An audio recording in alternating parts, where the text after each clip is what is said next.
Assalamualaikum warahmatullahi wabarakatuh. Perkenalkan, nama saya Nur Asmi Aziza Damang dari jurusan Ekonomi Syariah Institut Parahikmah Indonesia. Di sini saya akan menjelaskan mengenai analisis kredit. Pertama, saya akan menjelaskan pengertian dari analisis kredit itu sendiri.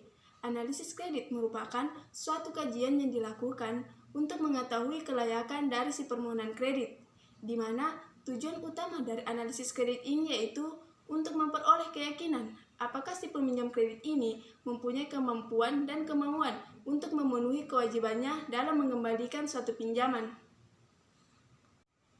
Selanjutnya yaitu tugas dari seorang analisis kredit. Tugas dari seorang analisis kredit ada 5.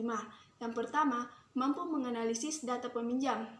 Tugas utama dari seorang analisis kredit harus mampu menganalisis data dari si peminjam dan juga mengecek keuangan perseorangan ataupun perusahaan sehingga dapat mengetahui tingkat risiko yang berhubungan apabila terjadi perpanjangan kredit dan juga peminjaman uang.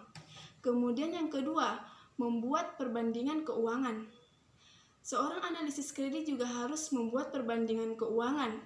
Hal ini dilakukan agar dapat mengetahui mengenai keuangan si peminjam, apakah dia layak diberikan kredit atau tidak. Kemudian yang ketiga yaitu melakukan konsultasi dengan si peminjam. Seorang analisis kredit juga harus dapat melakukan konsultasi dengan si peminjam. Salah satu contohnya yaitu menanyakan tujuan dari si peminjam mengajukan kredit, kemudian serta memberikan solusi apabila terjadi permasalahan mengenai masalah keuangan kepada si peminjam. Kemudian yang keempat yaitu selalu membuat laporan. Seorang analisis kredit harus selalu membuat laporan, di mana di dalamnya itu terdapat data-data merupakan tingkat risiko apabila terjadi perpanjangan kredit maupun peminjaman uang. Kemudian yang kelima yaitu membandingkan antara catatan likuiditas, profitabilitas, dan juga kredit organisasi. Tidak hanya membuat laporan keuangan, seorang analisis kredit juga harus dapat membandingkan catatan likuiditas, profitabilitas, dan juga kredit organisasi yang sedang melakukan evaluasi. Hal ini membuat adanya evaluasi apabila terjadi peminjaman pada organisasi maupun di lokasi tempat yang sama. Selanjutnya, saya akan menjelaskan mengenai hal-hal yang harus dipertimbangkan oleh seorang analisis kredit. Adapun hal-hal yang harus dipertimbangkan bagi seorang analisis kredit yaitu yang pertama, keamanan kredit. Hal ini harus diyakini bahwa kredit tersebut akan dilunasi kembali.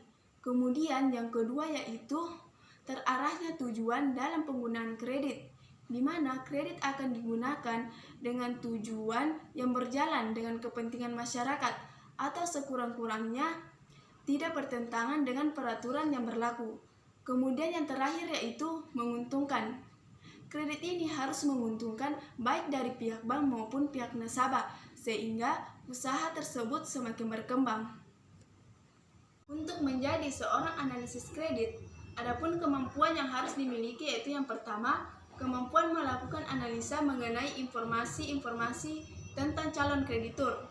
Informasi tersebut dapat berupa data laporan keuangan ataupun informasi dari pihak-pihak yang mengenal calon kreditur. Kemudian yang kedua yaitu dapat melakukan komunikasi secara efektif dalam memperoleh informasi, serta apabila melakukan analisa saat berhadapan langsung dengan si calon kreditur. Kemudian yang ketiga yaitu kepekaan sosial terhadap situasi di lingkungan calon kreditur, karena kondisi lingkungan calon kreditur sangat mempengaruhi kepada kreditur apabila dia ingin mendapatkan suatu pinjaman. Kemudian yang keempat yaitu kemampuan dalam membuat keputusan yang tegas serta objektif. Itulah tadi penjelasan dari saya mengenai analisis kredit serta tugas-tugas yang dilakukan bagi seorang analisis kredit.